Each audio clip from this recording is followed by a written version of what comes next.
Hey, how's it going, everyone? So today I just kind of wanted to go over one of the speedrun stages for the Astro game that's out for the PlayStation 5 right now. I've seen quite a few people kind of showing their times, and it's being in like the 100s and stuff like that, which is really good. Don't get me wrong. I'm not trying to downplay anyone, but I know that there's also a trophy for completing all the stages in 7 minutes or less. And basically, I just kind of want to show the optimal route to get the fastest times possible. And also, you can compete with world top records if you want to try this. And that's not saying that these are the absolute best routes, but these are currently the best routes that people are using. I'm more than certain there are probably faster and smoother ways to get through here. But I'll show you kind of what I'm doing and what I'm sure a lot of other people are. So we'll just go ahead and get started, and I'll explain things as they go on throughout the video. So the beginning here is pretty straightforward. We just want to go through this circle right here. Now, on this particular part, we're going to jump on this umbrella right ahead of us to get a boost into the air. Now, it's also important that we jump onto this wooden platform right in front of us. As you see, I'm about to jump on it. And you want to jump off of it. As far as like your left and right position, you want to be about center. And you also want to jump at almost the last second, but not quite. And you'll land on the umbrella, and you'll skip all the way to that rotating square on the wall. You can see I jumped nearly at the very last second. And I'll do a boost here and do a little spin, because if you played Super Mario Galaxy, then you'll already kind of know about how the spin gives you a little extra distance and just a little bit more height as well. So you'll see me do that to kind of land on the far side of the umbrella.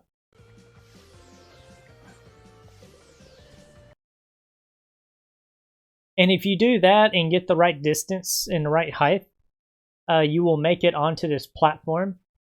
It will probably take you a little bit of practice to get used to the timing of when to use the booster and when to do the spin. My recommendation is to do the spin just as you're starting to fall down, and to use your boost right when you get to the peak of your height once you jumped. You'll make it onto this platform. Now, preferably you would want to land just a little to the right of the center of this to give yourself the maximum height for the next jump, because you will need as much height as possible for this next speedrun trick. Okay, so normally with any jump you would not make this little part right here, but if you get your jump just right and do a spin, you can actually just catch the very edge of this. And what we're going to do once we catch on the edge is we're going to jump back to the left. And we're going to skip these next couple of steps. And we'll do another spin, which will allow us to get up on the ledge. Because doing the spin not only gives you a little bit of extra height, but it also kind of shrinks your character's hitbox a little bit, so that way they can fit in tighter places. And I'll just show you what I mean by that by letting the video play. So as you can see, I actually wouldn't have really made that jump, but because of that little spin, it actually got me just high enough to make it. So I'll go back and let you see all that.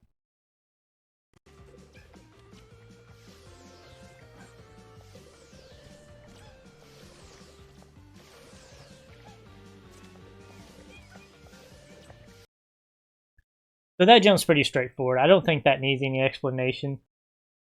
This next part, though, I'm going to land on this little rocky wall part on the background, and then I'm just going to jump directly to the next bridge section, and I'll just let you see. As you can see, I jumped on that wall background.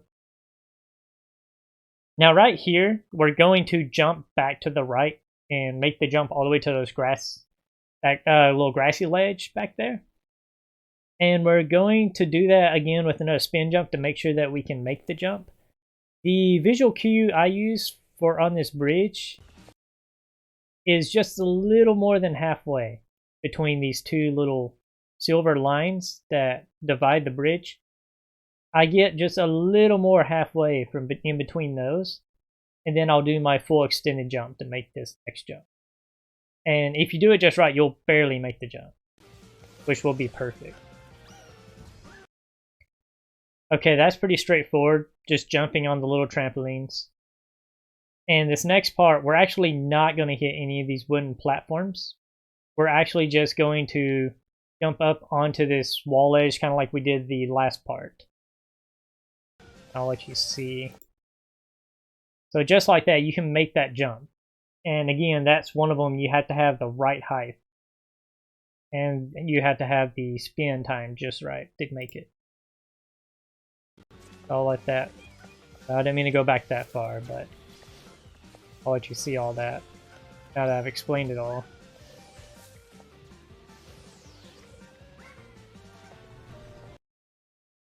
Okay. So that last jump was also, I feel like it's pretty straightforward. It's just you would have to practice it a little bit to get the timing just right. But you can make that. You have to time your jump at almost the very last second. It has to be a very tight jump. And you have to get the full extent of your boost. And one thing I'll recommend, I'll actually back up here just a little bit, is whenever I'm boosting, I actually let myself fall a little bit before I do the spin. Because you get just a little more distance whenever you do it that way. Okay, well maybe I lied. I thought I did, but no, I didn't apparently. But anyways, you do that, you should land on this trampoline if you get it just right. Right here, do not use your boost, because you will break these glass platforms underneath you. Just do a regular jump. You can easily make it with a regular jump. And again, on this next part, I'm going to jump on this back wall. And then I will do a boost, but I will not be boosting on the second pillar that's forming in the background there.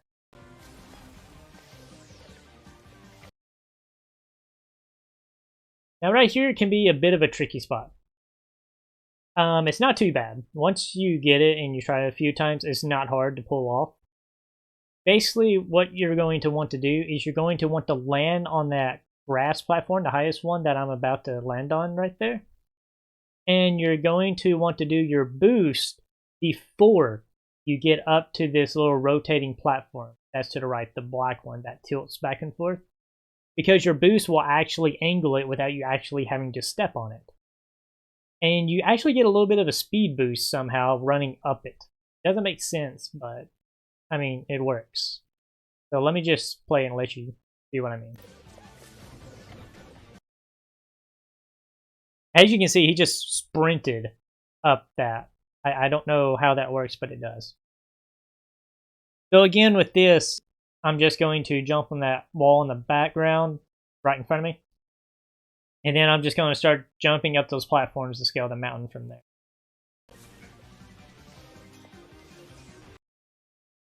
Now there is something I want to talk about on these platforms.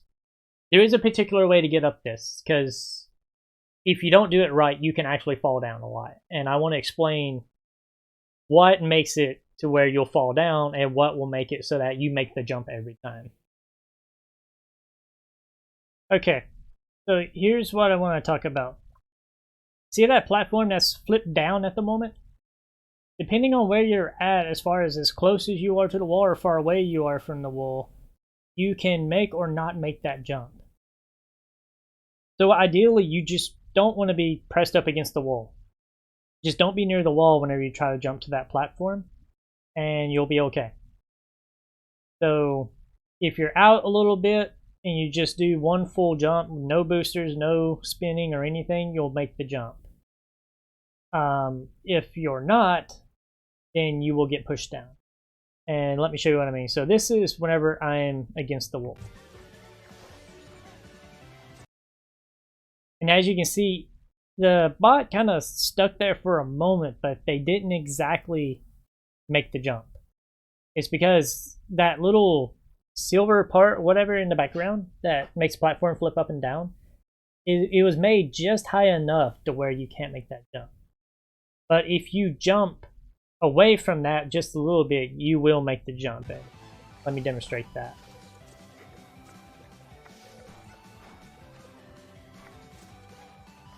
And as you can see, you can make it every single time if you just jump a little bit away.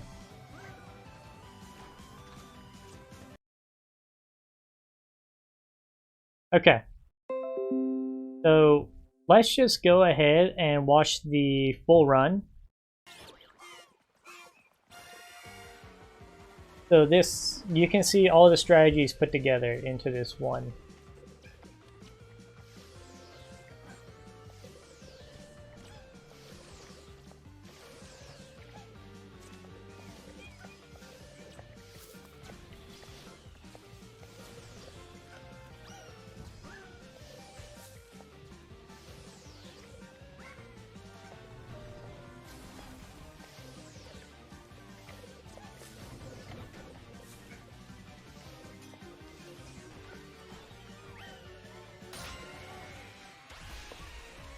And that's the full run. That's pretty much the fastest routes I have figured out. I know there are probably slightly faster ways and little things you can do to improve the time even more. But as far as I know, this is about the fastest I figured out that's possible.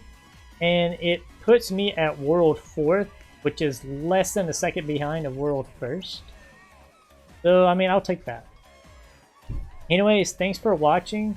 I hope this really helped anyone who's been struggling with this, or anyone who really just kind of wants to compete and get better at racing these tracks.